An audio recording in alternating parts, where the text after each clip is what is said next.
Good morning or good afternoon, wherever you are. Good evening, even. My name is Don Gertz, and I'm with my friend Greg DeMarco, and we're back here with our podcast. And I'm glad you're with us. And we wanted to talk a little bit about losing focus or keeping our mindset, keeping our eye on the prize today, and how easy sometimes it is to get off track. And what are some of the causes for that, and how we can make sure that it doesn't happen to us. So, Greg, how are you doing today? Great, Don. It's always a pleasure to be here with you. That's good. Looks like you're in a little bit different spot today. Yeah, I decided that I needed to air myself out. Sitting in the same spot all the time is kind of stagnant, so I thought I'd move over here. Keep your mindset sharp. Keep my mindset. Yeah, that's it. Keep it sharp.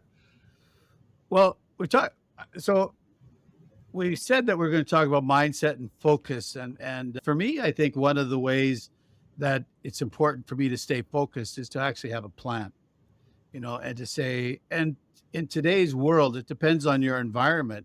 Business is being done different ways today. There's the old way of doing it where if you were going into business for yourself, you would research typically you'd have a whole lot of different expenses and you'd have a whole lot of different plans.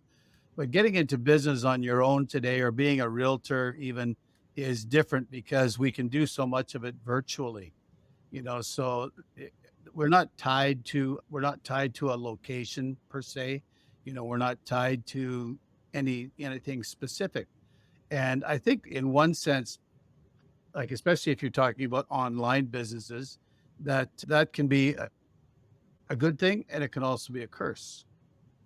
Because for me, it's very easy for me to get distracted because I find so many different things are interesting, and it's easy for me to go from, like they talk about getting stuck in social media where you just start scrolling through. Yep. But I think that's part of it is saying, okay, what's to not be distracted, then have your routines, have a proper workflow for doing stuff.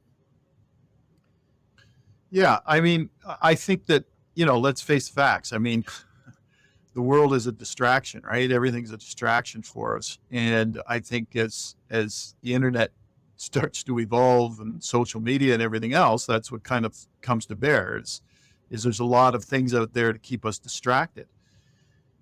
And we get off track. And I think that's kind of the theme of this conversation is how people get, off track. As if we're talking about salespeople, I think it's easy, and there's lots of things that can go wrong or astray in our routines that kind of keep us from being focused. And I think staying focused, or as you put it in the prelude here, is keeping your eye on the prize. And I think that's what happens is people get distracted and they lose focus on what they need to do. And it's kind of critical to stay focused and be able to accomplish what it is we're trying to do, right? So I know it's an issue for me in my business. I have certain procedures. Like if I list a house for sale, I know that I have certain things that I have to do. So I have a set procedure, I have a set routine for listing my house.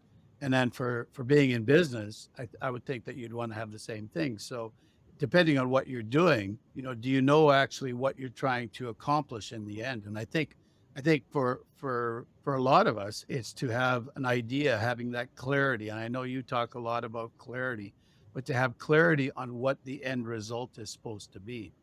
And if I can determine what the end result is going to be, and then determine, okay, where am I today? Where do I want to get to? And then what are the steps in between? And then to actually visualize those steps and then to put them into motion.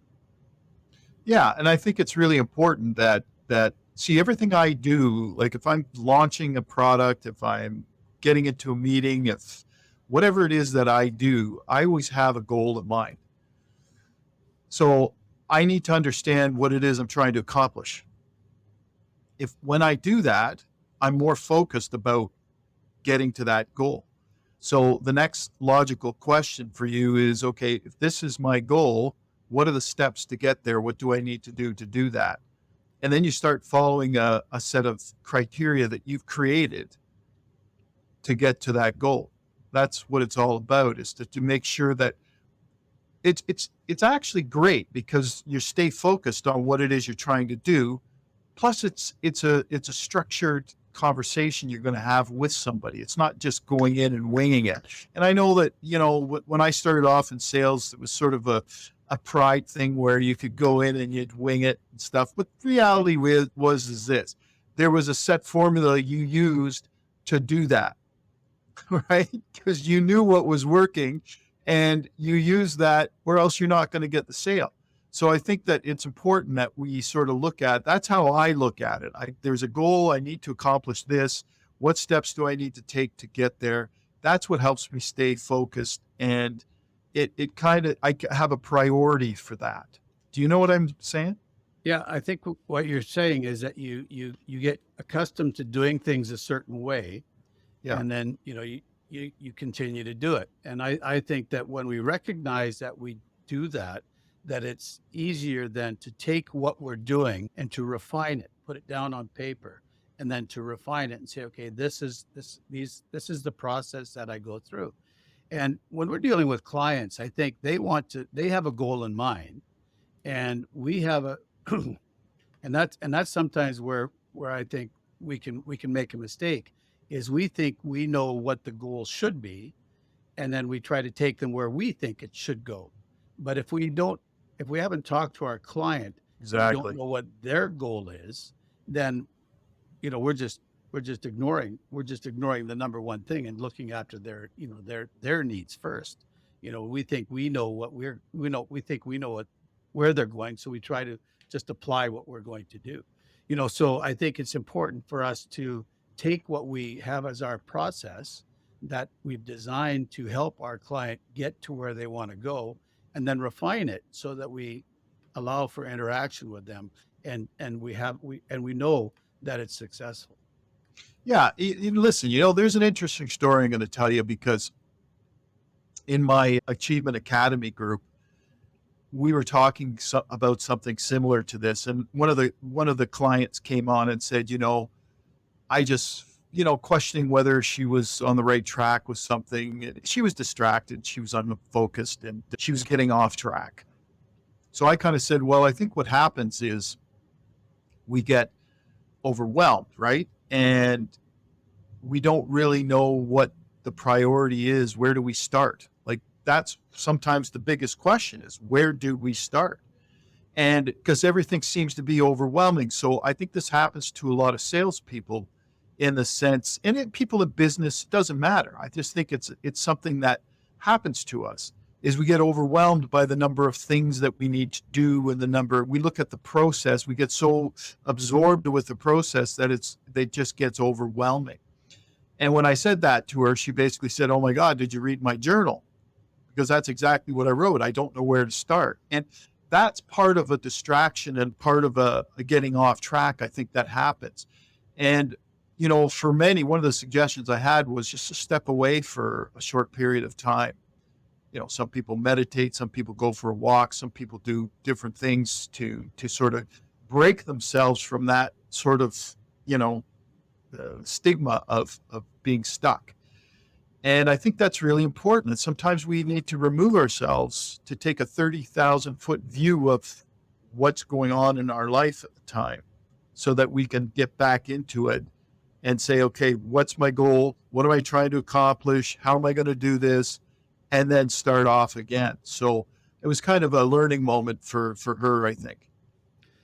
Yeah, I had a young realtor. He just got his license. I'd gone through a coaching series with him a couple of years back.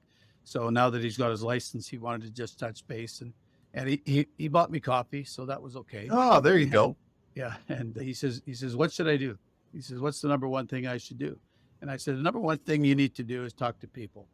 I said, you need to get out there and get in front of people, let them know that you're available. And I think in any sales, the number one thing, like, we can worry about all the different things. We can worry about all the different things that we are supposed to say or do, in a transaction, but it doesn't matter if you don't have anybody to talk to. Like, if I don't have, I can have the best listing presentation in the world. And but if I don't have anybody, if I'm not talking to anybody and not presenting to Exactly. anybody, it doesn't do me any good. So I think the Exactly. number one thing is to fill up your pipeline. Find people and build your mailing list, build your whatever you want to call it. Uh, they used to call it a book, right? You remember, you're old enough Yeah. to know. Used to call, what's your book of Thank you. business? You know, Yeah, that's right. It's your yeah. book. It's It was your, called it's, it was called your book of business, and that basically it's a database. So the number one thing is, who do you know? Who do they know? I mean, you don't want to necessarily.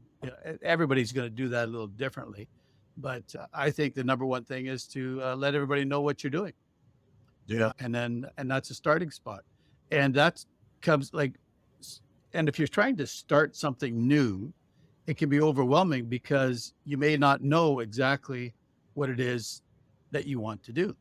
You just have this idea in your head that, well, I'd like to be in business for myself, and I think I want to do this, but then what does this actually look like? Yep. What is this? And I know for myself, that's been my one of my issues is under like I wanted to help people sell more. I want to help people sell more real estate. But how do I do that? There's lots of guys out there that have systems that have sold like hundreds of thousands of dollars, millions of dollars, worth of Yep. sales, in a year type of thing, and they have great systems for doing that. And I've been successful as a realtor, but I haven't. I'm not way up here in the arena of numbers of sales, but I know how to do, and that's not important to me, But what's important to me is to help people when I'm selling real estate, to help them get where they want to go, and then if I'm working with a new realtor, to help that realtor get to where they want to go, whatever that is. But I didn't have a clear idea on how I was going to do that. So for a time, I thought, okay, I have to show them how to do everything, how to be a great salesperson. But I've decided that that's not really where I need to be. I need to be in a place where I can help them become their best person, because that's where I'm passionate. That's what I'm passionate about, is helping people become the best person that they can be, so that they can be the best salesperson they can be, so they can be the best business person they can be, so they can be the best employee, even just the best employee. It's all about being the best person first. Be the best. I gotta know how to be the best Don Gertz, that I can be, and not try to be somebody else. So who am I? Right? I'm not a Tom Ferry. I'm not a Brian Buffini, those kinds of things. I'm not a Greg DeMarco. Well, that's what happens when we've got to be able to be self-aware, right? We have to understand where we're coming from. We have to take care of ourselves first before we can take care of others. And it comes down to having confidence in yourself and your abilities to be able to help others and add value to them, right? Yeah, totally. It's important for us to recognize who we are, and if I don't value myself, and if I don't value myself and what I do, then how do I give value to other people? That's the best question you can ask, is if you don't, this here lies some of the biggest problems that I find in our mindset clients, is that when you dig down deep, you realize that most of them don't have value in themselves. And that is huge, because that's where your self-esteem, your self-confidence, is a whole bunch of things that happen deep down in that pool. Is what value do I have for others? Am I worthy? Do I deserve success?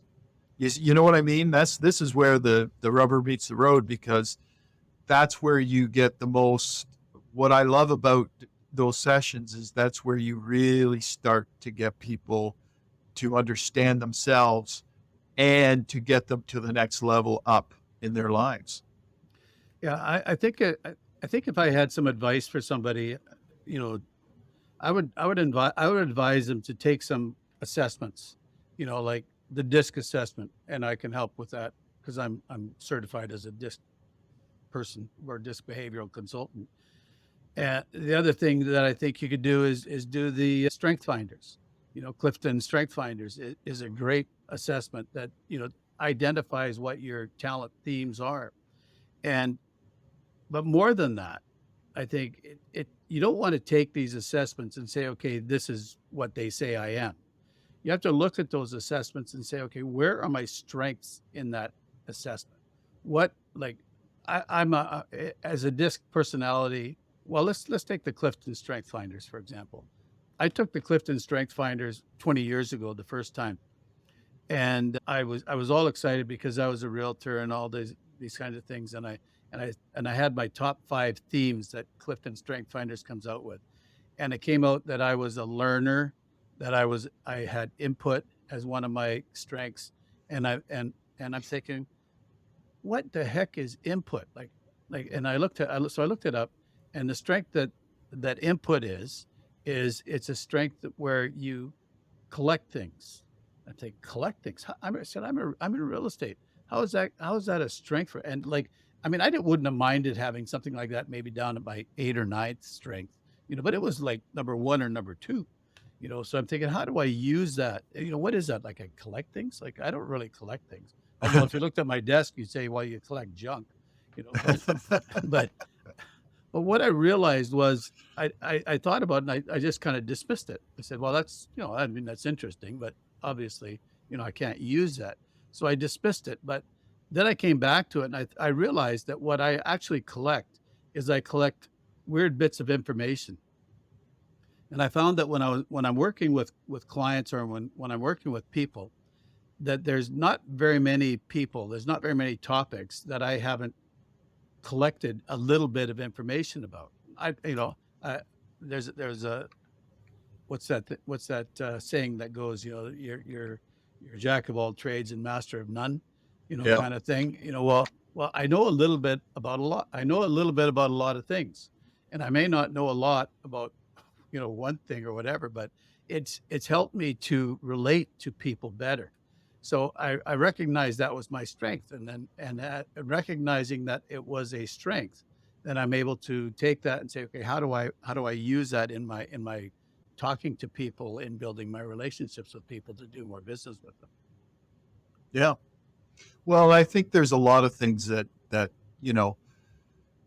look, and in the end, when it comes to what I find, if we're getting sort of back, if we go back to getting off track or distractions or focus, when it comes to this kind of stuff, I think that really in the end, there's a lot of points that you've made that make sense. Certainly the one about understanding ourselves better, and going on to that, some of those DISC assessments and things like that, those are kind of important. Personality assessments, I think, are important and I've said this in other episodes where, my sales, my income level, doubled because of me understanding basically human behavior better, just because I understood different personality types.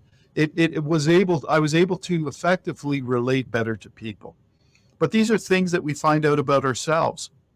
They help build our own confidence, our own self-image, and we perform better as people. Let's face the facts. Listen, everything we deal with is to deal with people. We are in the people business, regardless.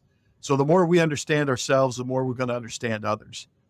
And this also helps us to stay on track. If we set it, it's like you said at the beginning, if we set a vision of what we want, what are our goals? How do we get there?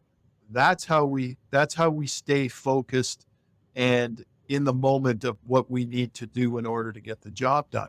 Distractions happen when we're not prepared, and we just allow ourselves into a low energy mindset, a fixed mindset that doesn't help us progress.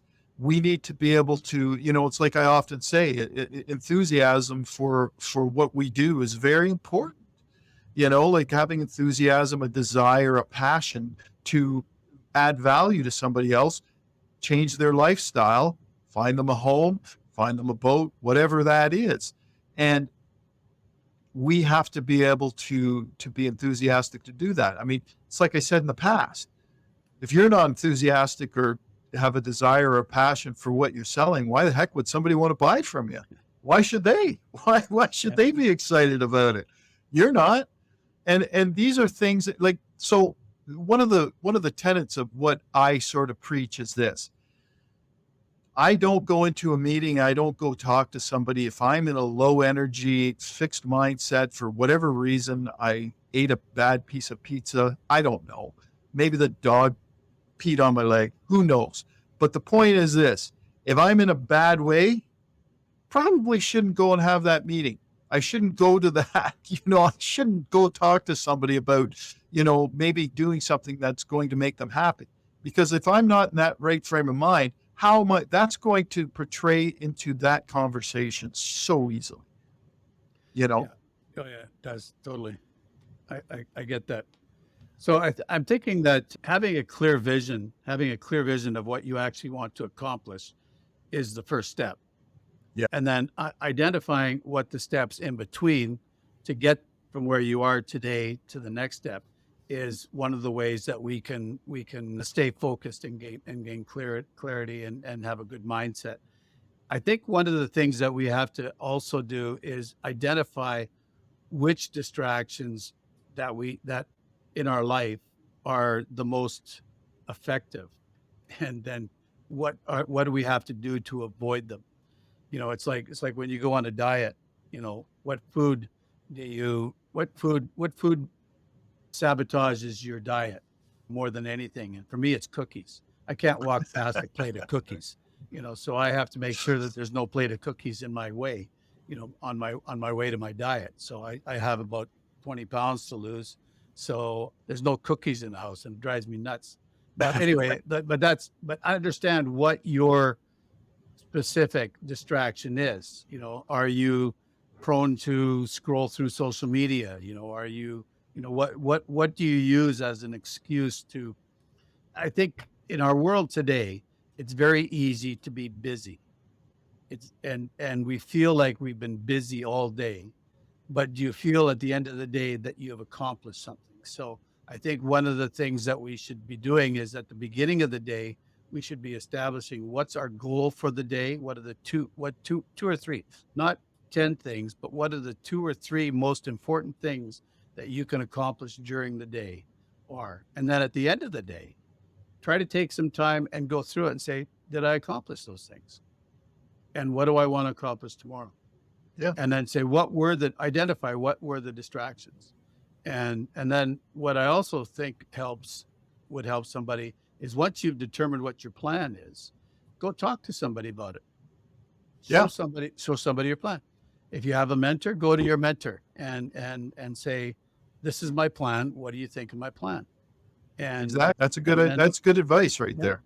And then once you've talked to your mentor, then who's going to hold you accountable, and what are going to be the consequences if you aren't accountable? And because accountability is very important. I know when I was more active selling real estate than I am today, my wife would say, how many houses are you going to sell this week? And I didn't like the question. Number one. Put a little pressure on you. Yeah. I didn't like the question. So sometimes I said 2, which is actually pretty good for 1 week, and I would surprise myself actually that, when I would say that, it actually would come true. So I think that we need to be specific about what we're going to accomplish and tell somebody that this is what we're going to accomplish, and then be accountable for what are the consequences going to be if you're not, and not getting whipped with a wet noodle or something like that. There should be consequences, and there should be rewards. You need to have a reward, for doing something. And that's gonna vary. What's going to be important to you is going to vary depending on your personality style. Like, I mean, if we're talking a D type of personality in the disc, which is the dominant driver type of personality, they're going to look at things as a competition. So if a D type of personality they need to be motivated by by a competition of some kind. The I type of personality, they're going to be motivated by being able to go to a party or being able, some type of social event. So each personality type is going to have a different thing that's going to be their motivating factor. Yeah. Well, that's right. And it's a good topic of conversation just because it sort of releases a lot of stuff that is important to talk about when it comes to these kinds of things. But I agree with you 100%. I think that's, we can all, it's something that you said a while back that makes sense to me. And, you know, sales is nothing more than a series of conversations, but it's what happens to get to those conversations that makes the biggest difference. And, having a vision, understanding the goal, the steps you're going to take to get there, that's what kind of keeps you, but you have to have a fire inside of you too, right? You have to have desire, you have to have enthusiasm. I mean, that's what affects your attitude. And attitude is such a huge factor when it comes to being successful in sales or anything we do. I mean, people read that like, I don't care who you are. You're sitting across from somebody and you're in a bad mood, they're going to read that. If you're sitting across from someone and you're really excited, they're going to read that. There's one other thing that we haven't talked about is we have to have competence in what we're doing. Yeah. If you're not competent, Competence is really a good key one. Yeah. I mean, you can be passionate. You can be passionate. I can be passionate about becoming a doctor, but if I'm not competent as a doctor, you don't want me operating on you, right? So Yeah, no, that's true. so there is a few things. But anyway, it's been an interesting conversation, Greg. I know that we Appreciate it. probably covered a lot of topics, and it started off talking about focus. We probably should have focused a little bit more on one specific thing, but Well, yeah, that topic does lead into other things, right? So yeah. So, but it's a broad topic. So anyway, we'll try to come up with some follow up conversations about this. And thank you everybody for joining with us. And Greg, thank you. Greg DeMarco, and my friend from Ontario, and I won't say it. Yeah, you keep that to yourself. All right, good. Well, take care, people. Thank you very much. We'll see you. Bye-bye.